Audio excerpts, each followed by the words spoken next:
It was supposed to be an ordinary night at sea. Four fishermen aboard the Antares, a small Scottish trawler, cast their nets into the cold, black waters between Ireland and Scotland. The wind was calm, the radio silent, and the sea deceptively peaceful. But beneath those same waters, something massive and unseen was moving. A British Royal Navy submarine, gliding silently through the dark. In a matter of seconds, calm turned into chaos. The trawler shuddered, tilted, and vanished beneath the waves, without a single distress call. 4 men were gone. No explosion, no warning, just silence. When the truth surfaced days later, it shocked an entire nation. What really happened that night wasn't an accident of the sea. It was a tragedy born in the depths, where secrets of war met the lives of men who only wanted to fish. For the men of the Antares, the sea was not just a place of work.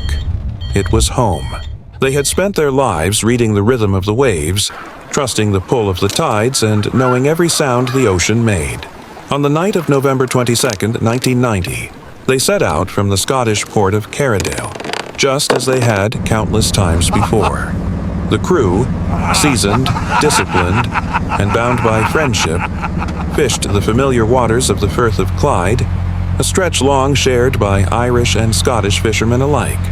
The radar was clear, the weather forgiving, and there was no reason to believe anything could go wrong. Yet, beneath that same stretch of water, a silent machine of war prowled unseen, following its own mission, blind to the fragile world above. What happened next would turn a routine voyage into one of the most haunting maritime tragedies in modern British and Irish memory. The day of the disaster was just past midnight when the Antares was last heard on radio. Fishermen nearby recalled the calm, the faint lights across the water, and the hum of engines echoing through the mist. Then, without warning, one of those lights disappeared. Unnoticed beneath them, the Royal Navy submarine HMS Trenchant was conducting covert training exercises. Its sonar, the eyes of a submarine, failed to detect the small wooden trawler above. Within moments, the submarine's towing cable caught the Antares net line. The pull was catastrophic. The trawler was yanked backward, its stern rising violently before it capsized. In seconds, it vanished beneath the surface, swallowed by the dark.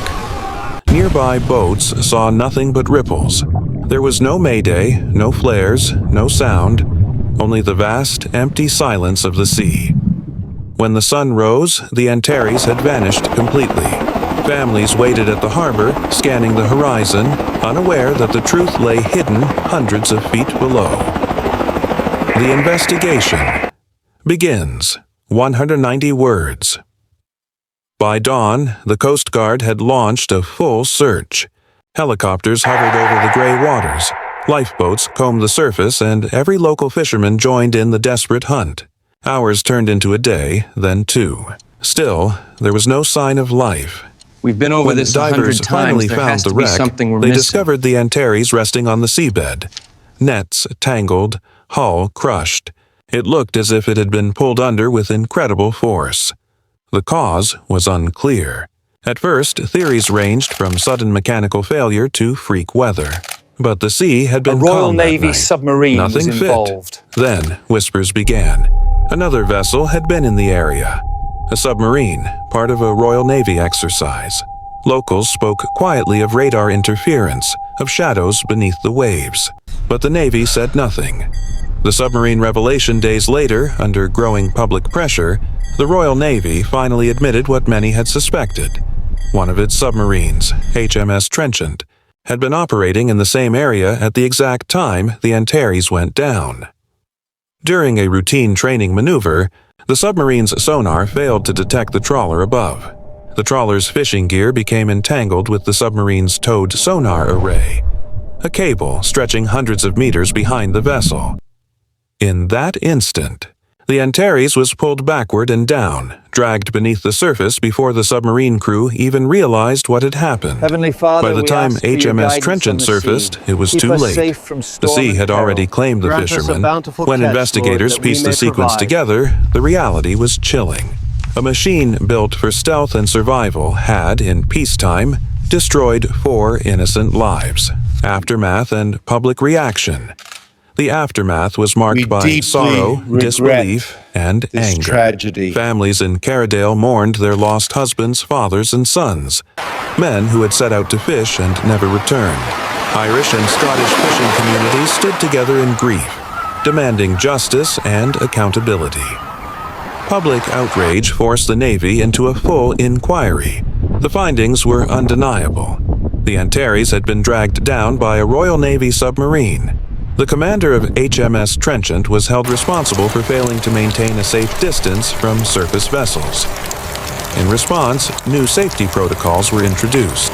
Submarines were required to maintain greater awareness when operating near fishing zones, especially around the Irish Sea, where hundreds of trawlers worked daily.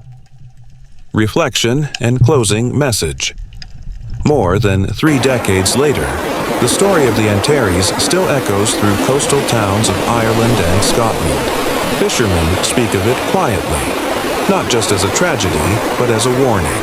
The sea, after all, holds both beauty and peril. It connects nations, feeds families, and yet it never truly forgives carelessness. The Royal Navy called it an accident. The families called it negligence. But to those who understand the ocean, it was something deeper, a reminder that beneath every calm surface lies uncertainty,